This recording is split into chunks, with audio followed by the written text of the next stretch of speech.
Entenda, os seus sentimentos eles sempre irão flutuar entre ganância e medo. Isso faz parte do mercado financeiro. E as suas decisões elas não podem ser tomadas em cima desse sentimento, nem do medo e nem da ganância.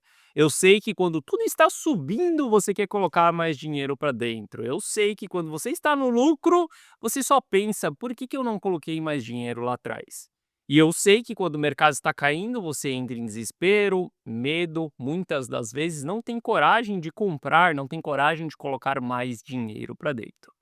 Bom, mas entenda que se você realmente quiser enriquecer através do mercado financeiro, através do mercado cripto, você vai precisar tomar decisões através de dados e não através das suas emoções. Eu sei que quando tudo está subindo, todo mundo parece um gênio, mas esses são os momentos da gente vender. E foi isso que nós fizemos nas últimas semanas aqui no canal. Eu vinha comentando com você sobre venda no Bitcoin. Quem conseguiu colocar aquele lucro no bolso agora não está desesperado, agora não está com pânico e está podendo aproveitar a oportunidade de uma posição de trading. E a gente vai falar sobre isso na nossa análise de hoje. Hoje a gente vai olhar para os dados e a gente vai entender em que região nós estamos, o que está acontecendo com o Bitcoin e como que nós devemos tomar as nossas decisões nesse momento. Bom, Iteles na área, e se você não for inscrito no canal, considere se inscrever, pois aqui eu trago mega conteúdo todos os dias da semana, principalmente quando eu falo sobre análise on-chain. E caso esse conteúdo venha fazer sentido para você, deixa o seu like para dar aquela força pro canal e para mostrar que o conteúdo dele está sendo relevante, beleza? Bom, mas chega de papo, bora ver gráfico, que é o que nos interessa aí. Olha só, se a gente olhar para as últimas horas ali no Ether, a gente consegue entender literalmente o que as pessoas que investem em Ether elas estão sentindo. E o que elas estão sentindo é dor, prejuízo, pânico, desespero. Porque quando a gente olha aqui para as últimas horas, a gente vê que as realizações de prejuízo em Ether, elas aumentaram drasticamente. Isso daqui, obviamente, a gente sabe que são aquelas pessoas que caiu na história de que Ether iria fazer um novo all-time high, sabe? Sabe aquela história de que Ether iria buscar uma nova máxima histórica? Que Ether era o novo ativo que os institucionais estão querendo? Que Ether iria chegar em US$ 10.000? Então, as pessoas que entraram por conta dessas narrativas, agora elas estão vendendo no prejuízo, agora elas estão desesperadas. Obviamente que se essas pessoas se movimentassem através de dados, elas não teriam entrado em Ether na região que nós estamos, porque ela saberia que o ativo estava caro, o ativo estava esticado. Na verdade, ela estaria vendendo os seus ativos nesse momento e vendendo no lucro caso ela tivesse posicionado lá atrás. E ao mesmo tempo que a gente tem esse pânico, esse desespero acontecendo, a gente sabe que temos regiões de fundos próximas. A gente vai falar sobre Ether, que Ether está perdendo o suporte, mas eu quero que você entenda esse conceito de alta realização de prejuízo, são regiões de fundos locais, tá? A gente vai falar sobre price action de Ether. Bom, quando a gente olha para Solana, a gente também está vendo uma das maiores realizações de prejuízo acontecendo em Solana nas últimas horas. E isso daqui mostra desespero, mostra pânico, mostra que as pessoas entraram mais uma vez ali alavancadas, acreditando que o próximo ETF que seria lançado seria de Solana e que Solana iria parar em US$ 1.000. As pessoas que elas acabam sendo iludidas exatamente por narrativa. Entenda, o problema de você entrar por conta de narrativa é que quando o mercado ele se direciona para o outro lado, aquela historinha na sua cabeça ela muda completamente. Olha só, quem nunca comprou Bitcoin porque acreditou que a alta seria infinita? Ou porque era um ativo que vai combater establishment, ou porque a gente só tem 21 milhões e isso daqui é escasso, ele só tende a subir no longo prazo, ou porque a MicroStrategy está acumulando a maior quantidade de Bitcoin, ou porque não vai ter um Bitcoin para todo mundo. Quem nunca comprou Bitcoin por conta disso, que atire a primeira pedra, porque eu já comprei muitas vezes lá no passado por conta de narrativas desse tipo. No ciclo passado, a gente já teve a narrativa de institucional chegando dentro do mercado, a gente sempre tem essas histórias, essas narrativas acontecendo. E quando você compra por conta dessa narrativa, você sabe muito bem que a partir do momento que o preço do ativo se direciona para o lado oposto daquela narrativa, ou seja, assim que ele embica para baixo, você esquece tudo isso. Você esquece aquele desejo de acumular 0,1 Bitcoin, você esquece aquele desejo de colocar o seu patrimônio em Bitcoin, de simplesmente direcionar todo o seu capital, porque ele é uma revolução contra o establishment, porque a inflação está corroendo a moeda. Você sabe que você esquece tudo isso. Por quê? Você está investindo por emoção, por uma narrativa, porque outra pessoa, porque uma tese, por exemplo, ela se mostrou válida enquanto estava subindo, só que a partir do momento que está caindo, essa tese ela não é mais válida. E aí você entra em desespero, você acaba vendendo sem entender o que você está fazendo. Agora, quando você se apega aos dados, você está sendo profissional, porque você está trabalhando com uma estatística. Você está olhando ali para quais são as probabilidades daquilo acontecer ou não. Você sabe que o mercado financeiro, ele é uma ferramenta matemática onde a gente consegue ter uma previsibilidade, não obviamente que com 100% de assertividade, mas a gente consegue entender mais ou menos qual que é o direcionamento. E se você tomar essas decisões em cima de dados, meu caro, será muito mais fácil para você chegar na sua liberdade financeira, beleza? Bom, entendendo isso, entendendo que muitas pessoas estão realizando prejuízo, tanto em Ether quanto em Sol, a gente viu altas realizações ali acontecendo em Bitcoin também nas últimas horas, tá? Isso daqui nos mostra regiões de desespero. Obviamente que essas regiões elas acabam tendo uma pressão de venda muito forte, né? A gente acaba vendo que quando entra a ponta vendedora, as pessoas elas realmente estão desesperadas, vendendo a qualquer custo e a gente acaba tendo candles mais acentuados. E, inclusive, eu quero que você observe que as maiores quedas, elas vão acontecer em regiões de fundo do RSI, como as maiores altas, elas também vão acontecer em regiões de topo dentro do RSI. Entenda que isso é comum de acontecer, tá? Porque nós estamos exatamente ou em uma tendência de baixa no curto prazo ou em uma tendência de alta no curto prazo, aqui também, quando a gente olha para a RSI. E a gente sabe que aqui em cima tem euforia e aqui embaixo nós temos pânico também. Só que nós devemos nos apegar exatamente aos indicadores, aos dados. Olha só. Quando a gente começa a ver o RSI dentro de uma região de sobrevenda, né, a gente chama isso de sobrevenda porque nós já estamos há um longo período, ou seja, uma média de 14 períodos ali, né? A gente está olhando para RSI de 4 horas, ia falar de 14 dias, mas uma média de 14 horas, a gente já está sobrevendido, muita pressão de venda acontecendo nas últimas horas.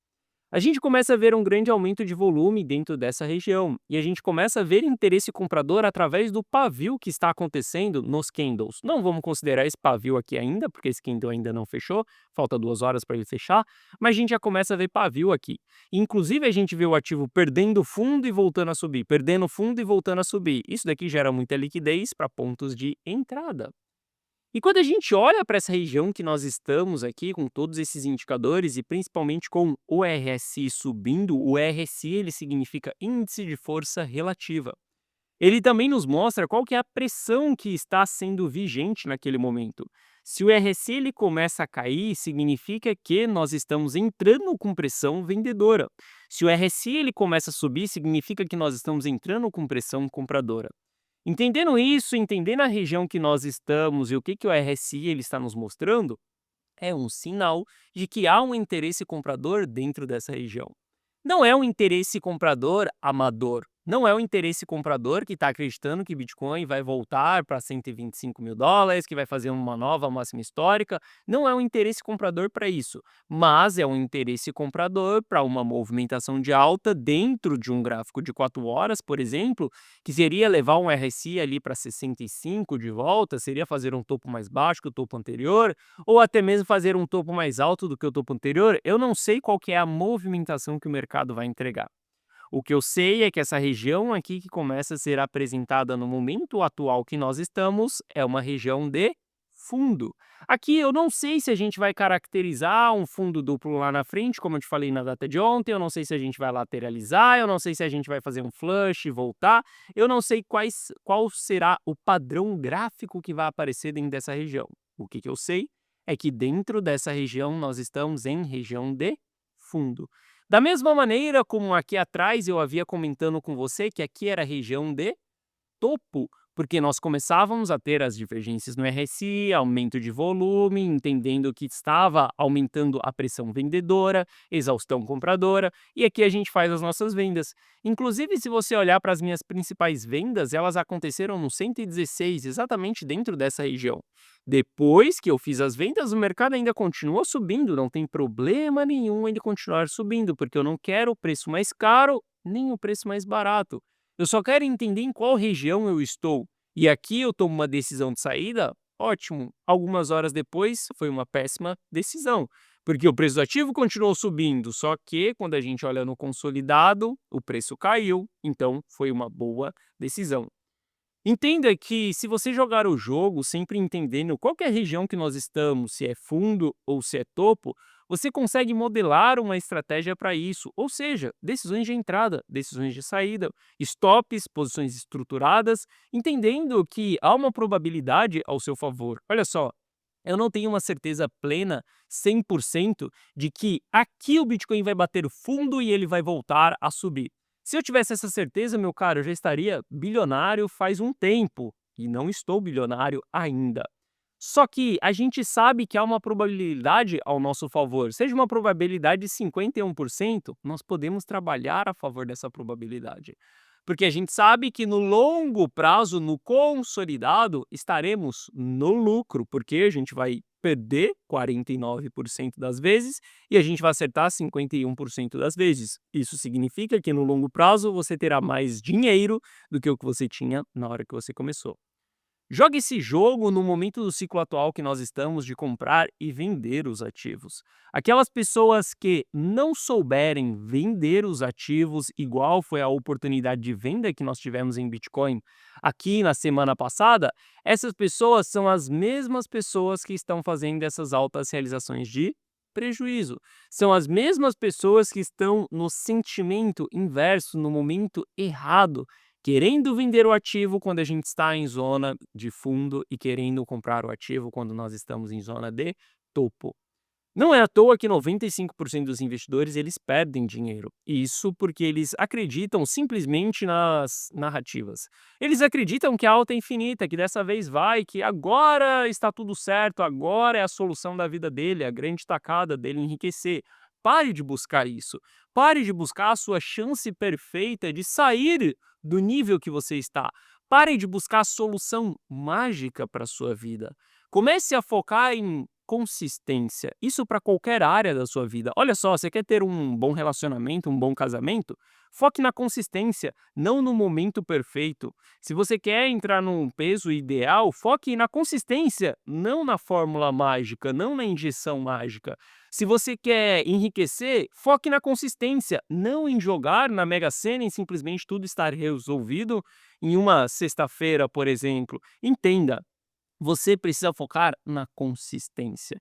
E a consistência dentro dos investimentos, ela requer tempo, é você acertar gradativamente, ter uma estratégia sólida, onde você vai multiplicando o seu patrimônio ao longo do tempo. E não simplesmente pegando uma meme coin, que vai bombar, pegando uma altcoin, que vai subir 10.000%, ou simplesmente se alavancando em 100 vezes, porque esse é o momento do fundo perfeito que você vai fazer dinheiro, ou pegando o seu capital ali tudo de uma vez e injetando no mercado. Pare de focar na tacada perfeita. Essa tacada, ela não existe. E se ela existir, no dia seguinte, ela vai ir contra você. A gente sabe que quem ganha na Mega Sena fica pobre logo em seguida. A gente sabe que quem acerta na meme coin simplesmente fica milionário, perde tudo logo em seguida na próxima meme coin. Não foque na sorte, porque quem conta com a sorte, conta com azar também. Foque nas estratégias, beleza? Bom, entendendo isso, aqui para mim Bitcoin é um ponto de compra, tá? Eu estou buscando por compras dentro do Bitcoin nesse momento.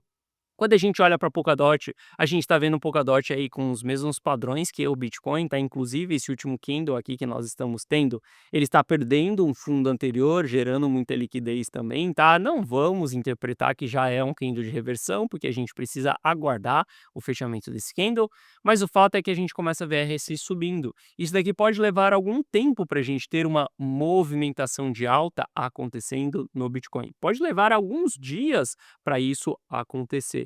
Se a gente for olhar para esse último fundo aqui, depois ele fez um fundo mais baixo, depois ainda fez um fundo mais baixo aqui agulhando, olha só quanto tempo levou entre esses 3 fundos aqui, foram 6 dias, para depois a gente começar a ter uma movimentação de alta, tá? A gente está dentro dessa região aqui, desde o dia que nós batemos nela, há 3 dias apenas, tá? Pode levar mais tempo para a gente sair daqui, mas para mim aqui é um ponto de compra, principalmente pelas realizações de prejuízo. Além disso, quando a gente analisa se o preço do Bitcoin ele está caro ou se ele está barato no curto prazo e não no longo prazo, tá? Saiba diferenciar o curto prazo do longo prazo. Para mim, Guiteles, você sabe que o longo prazo ele está terrível, ele está péssimo. Em termos de ciclo de mercado, eu entendo que aquilo que o ciclo tinha que entregar, ele já entregou. Daqui para frente, eu estou operando ativo no curto prazo.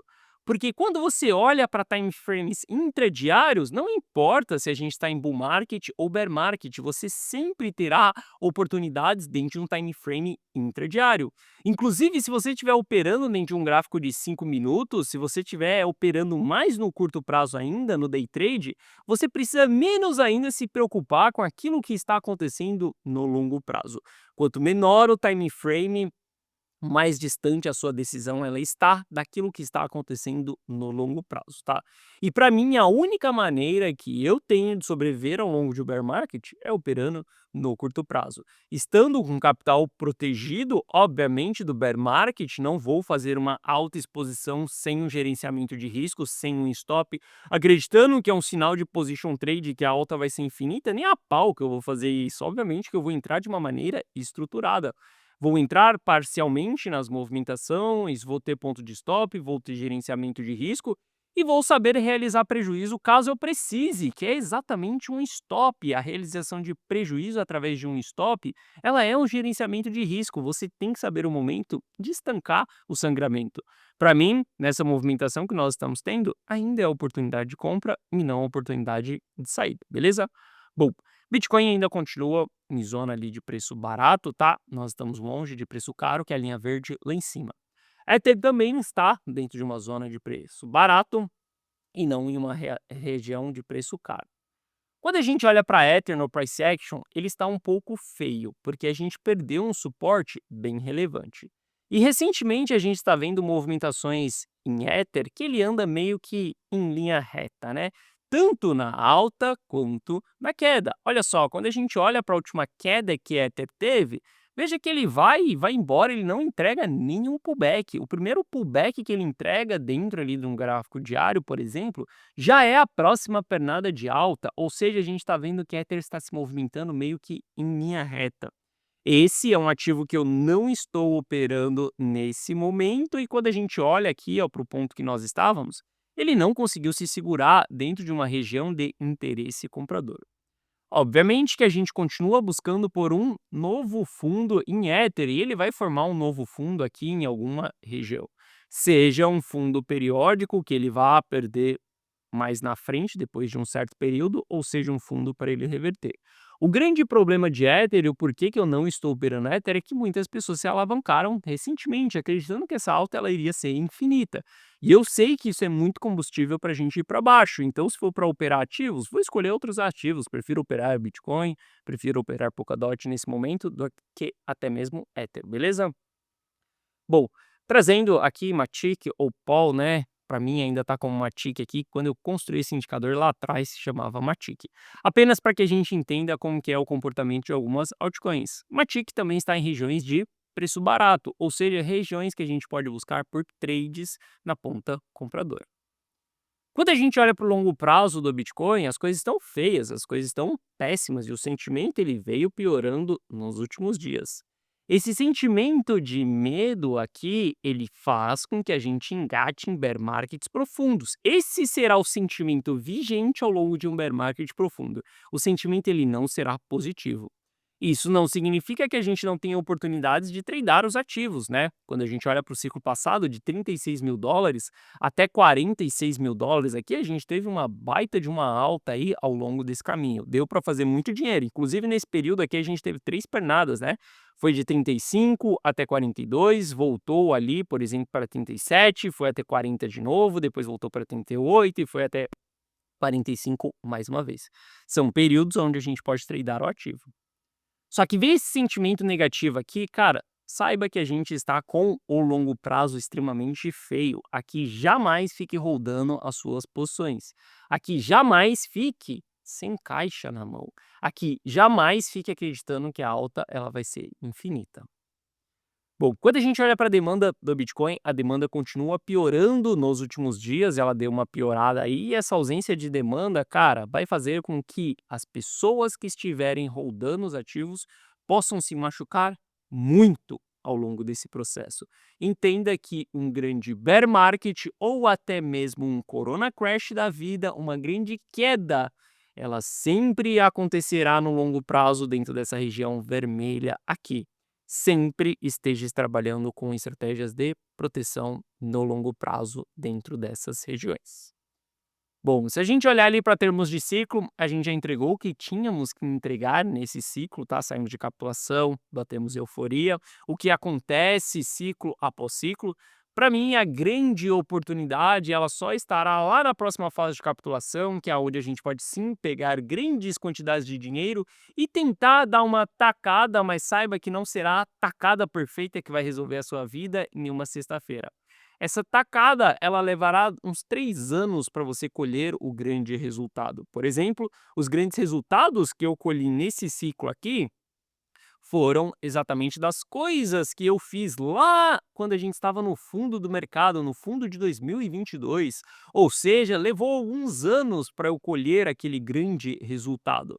E isso vai acontecer na próxima fase de capitulação, que é se a gente chegar dentro dessa região no ano que vem, pode ser que a gente tenha uma grande oportunidade no ano que vem. Não sei quando a gente vai chegar. Mas de uma coisa eu sei, dentro da fase de capitulação será uma das maiores oportunidades que nós vamos ter. Entre a euforia e a capitulação, é momentos onde a gente deve tradear os ativos. Entre a capitulação e a euforia é um momento onde a gente deve holdar os ativos. Fique holdando os ativos quando a gente estiver em capitulação, buscando euforia. Quando a gente bater a euforia e for buscar capitulação, fica simplesmente operando no curto prazo. Bom, quando a gente olha para o meu conceito ali de bull market e bear market, a gente ainda não entrou dentro de uma fase de bear market, onde as quedas elas se intensificam. A gente sabe que a pressão de bull market ela vem diminuindo, né? Nós estamos com um topo bem mais baixo que os topos anteriores. Significa uma ausência de demanda, significa um apetite por esse risco, por Bitcoin. E saiba que as coisas elas podem piorar muito se a gente entrar dentro dessa região vermelha aqui embaixo. Lembre-se, uma dessas barras vermelhas será o início de uma grande queda que vem pela frente, mas nem toda barra vermelha será uma grande queda. Isso significa que se aparecer uma barra vermelha aqui, não há uma certeza plena que a gente vai ter uma correção de 60% a 70% no Bitcoin. Mas não pague para ver se isso acontecerá ou não, beleza? Bom, as principais carteiras de holding, elas seguem distribuindo ainda nesse momento, tá? Ou seja, a gente está vendo sim uma ausência de demanda de holdar o Bitcoin durante um longo prazo. Por isso que a gente não toma posições, não toma decisões pensando no longo prazo. Todas as nossas decisões, elas são pensadas no curto prazo. Porque a gente sabe que dentro do curto prazo, o mercado ele anda em ondas e não em linha reta. Mesmo que a gente inicie um bear market profundo agora, a gente não vai sair de 125 mil dólares e parar em 50, 40 mil dólares de uma única só vez. E lembre-se que a fase de capitulação, hoje ela se encontra na zona dos 50 mil dólares. Então sim, a gente pode ver Bitcoin dentro dessas regiões. Só que a gente irá em ondas até essa região, nós não iremos em linha reta. E essas ondas é o que vai nos dar a oportunidade de operar no curto prazo. Bom, se você quiser estar junto comigo durante essas movimentações, se você quiser copiar e colar as minhas decisões de compra e de venda, se você quiser ter os mesmos resultados que eu, Gui Teles, tenho, você pode copiar e colar a minha carteira de maneira aberta, onde eu te mostro todas as estratégias, todos os pontos que eu estou comprando, que eu estou vendendo, e eu te mostro de maneira transparente o gerenciamento, o patrimônio, o dinheiro que está em jogo dentro dessa carteira. Se você quiser ter acesso a tudo isso e quiser que eu guie você ao longo dessa jornada de investimento, mesmo que nós entramos dentro de um bear market profundo, Você pode fazer tudo isso dentro da carteira Rumo ao Milhão. E para que você entre para a carteira Rumo ao Milhão, clica no primeiro link da descrição que você vai ser direcionado para essa página aqui. Nessa página eu te explico o que é a carteira Rumo ao Milhão. Assista esse vídeo, veja se a carteira Rumo ao Milhão ela faz sentido para você ou não. Aqui abaixo eu te explico que você vai ter acesso a um app exclusivo meu, onde você vai receber todo esse gerenciamento, todas essas decisões de compra e de venda. E aqui abaixo eu mostro para você o resultado de alguns clientes de dentro da carteira Rumo ao Milhão. Caso você tenha qualquer dúvida depois de você assistir esse vídeo aqui, clica nesse botão do WhatsApp que você será direcionado para o atendimento e no atendimento nós iremos sanar essas suas dúvidas. Hoje a carteira Rumo ao Milhão ela está em um jogo de curto prazo, onde a gente está sim em preservação patrimonial no longo prazo e tudo que nós estamos fazendo é operar no curto prazo, buscando essas movimentações que a gente sabe que o mercado anda em ondas. E seguiremos dessa maneira até que o longo prazo ele melhore. E nos últimos dias, o longo prazo ele vem simplesmente se degradando, ou seja, cada vez mais apresentando que o bear market ele está mais próximo do que o que a gente pensa. E diante disso, tudo que a gente pode fazer é operar no curto prazo. Se você quiser estar junto comigo dentro dessa jornada, carteirão 1 milhão, link na descrição. Bom, essa foi a nossa análise de hoje. Se você gostou, deixa o seu like. E se você não é inscrito no canal, considere se inscrever. Um forte abraço e eu vejo você de volta aqui no canal amanhã. Valeu!